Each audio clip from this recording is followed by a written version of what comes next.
Mimi nakumbuka kama mmeshasikia, nishawaambia, lakini imebaki siku 3 kwanza mitihani yetu ya mwisho ya mwaka wa 5 hapo Ardhi University. Nimesota miaka 5 ya undergraduate architecture. Hizi siku za mwisho, yaani siku 3, naenda kusali Father Mbiku aliniomba nikasali ibada ya misa ya watoto. Nilikuwa darasani, akasema mimi sijiwezi, naomba unisaidie. Nilikuwa na wenzangu, nikachukua kompyuta yangu, nikaingiza kwenye gari, nikaenda haraka kweli kwenye ibada ya misa ili nikimaliza nirudi tena kwa wanafunzi wenzangu tuendelee kumalizia anasema kumalizia preparation za mtihani yetu. Nasema kuzima moto, tunatumia kuzima moto. Unazima moto mwishoni. Sasa mimi namaliza ibada ya misa, naingia napanda kile kingazi cha chokuu pale. Nakuta gari yangu kioo kimevunjika. Alafu ndani kulikuwa na kompyuta. Nililia kama mtoto. Sio kumlilia mama yangu au baba yangu hivyo.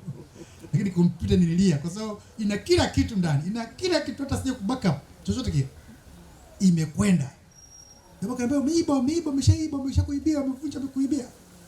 Nikatoka speed, naenda kule mjini kutafuta mahali ambapo wana kompyuta kama hizo. Kwa Macintosh. Ile vya hapo. Ambao nasema iko mjini kule Shaban Robert na duka kule. Nimefika pale Oysterbay. Taa nyekundu zimewashwa, hauwezi kupita. Magari yako kwenye foleni. Nikasimama nawaza tu why. Ili niweze kuitrace hiyo kompyuta kwa kutumia system zao. Mama akajitokeza pale, anaomba na gonga hivi. Hapo kama saa 11 hivi, 11 kwa 12 anagonga. Maka ilikuwa ni misa jioni. Nikamwangalia, nikafungua.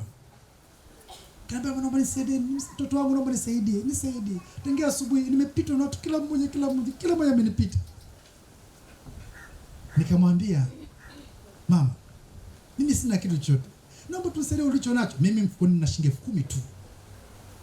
Ya mafuta, labda nikiwa narudi nijaze mafuta nifike vizuri. 10,000 tu.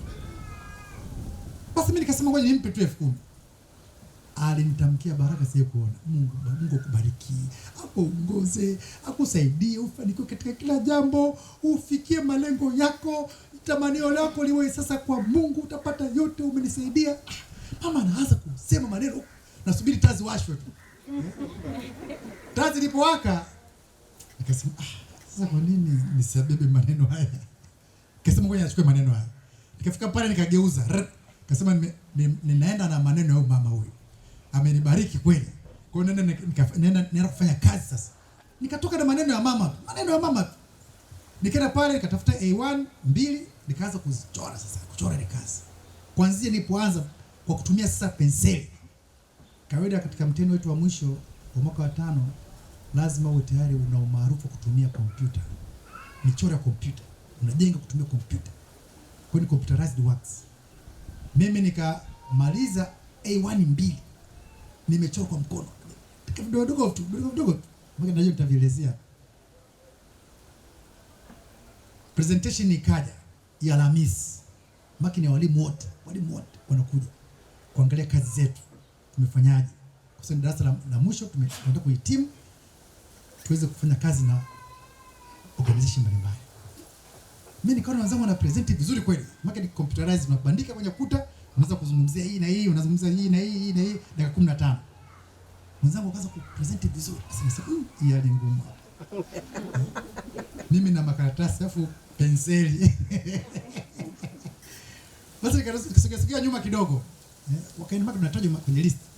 Fulani njoo hapa. Kuna external examiners ambao wametoka Makerere University pamoja na Nairobi University.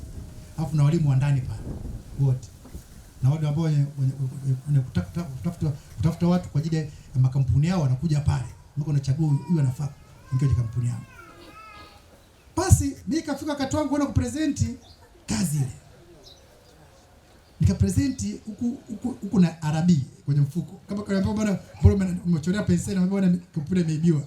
Alikuwa amefahamu tu ni head of department. Sasa hivi ni marehemu Ntola Mayanga. Kwa hiyo nikapresent kazi yangu ile na naelezea vizuri kweli. Naelezea mpaka nasema life or death. Mpaka hapo unakwenda au umeisha pata zero, kurudia tena mwaka haiwezekani. Miaka 5 umesota afu dakika za mwisho tu ndizo hizo. Basi mimi nikamuomba tu Mungu, nikamuomba Mungu, akasema naomba nibariki, na wakati maneno yale mama yako kichwani tu. Utafanikiwa, utaweza. Yote yako kichwani. Kufika pale sasa nimemaliza, nasoma maswali. Wale external examiners na wenzake walimu wanaanza kukumbuka walipokuwa wametoka. Walikuwa wanachora kwa kutumia penseli. Ukasema huyu kijana ndio amechora kazi yake mwenyewe. Wengine wote wamefanywa na architect huko. Wengine wote hao wanafunzi wengine wamefanywa na architect huko mtaani. Lakini huyu amechora kwa kutumia penseli kila kitu. Sasa lakini penseli ametukumbusha zamani sisi tulikuwa tunachora mambango ya penseli tu mpaka mwisho penseli tu. Huyu ndio amefanya kazi. Nikaangalia hamna maswali hapo, wanabisana wenyewe kwa wenyewe. Wenyewe kwa wenyewe. Muda umeisha. Huyu nikatoka. Nikakumbuka yule kwa sio Yesu mama kuomba. Sikumdharau yule mama. Nikasema mimi nimeyabeba maneno hayo. Sasa hayo yanaonekana kwa Bikira Maria. Unaona? Hakumdharau Elizabeth. Alikuwa anajua habari zake. Yeye na Zakaria alikuwa anajua habari zake, lakini hakumdharau. Akafunga safari kwenda, akaweka hatua kwenda. Sasa unajua siku hizi tunashindwa kupata baraka za Mungu kwa sababu tuna akili nyingi za kufikiria watu. Huyu nikienda kwake labda niombaomba au nikienda kwake ni mchawi. Yaani unabeba mambo machafu. Huyu akikuona tu basi amekumaliza. Yaani tunabeba bado kumbeba Yesu, unabeba mauchafu ndani ya mwili wako, ndani ya roho yako, upate chochote kile. Sio kama mnapata jamani. Bikira Maria alimbeba Yesu ndani ya uzao wake. Alimbeba kama zawadi kwa Elizabeth.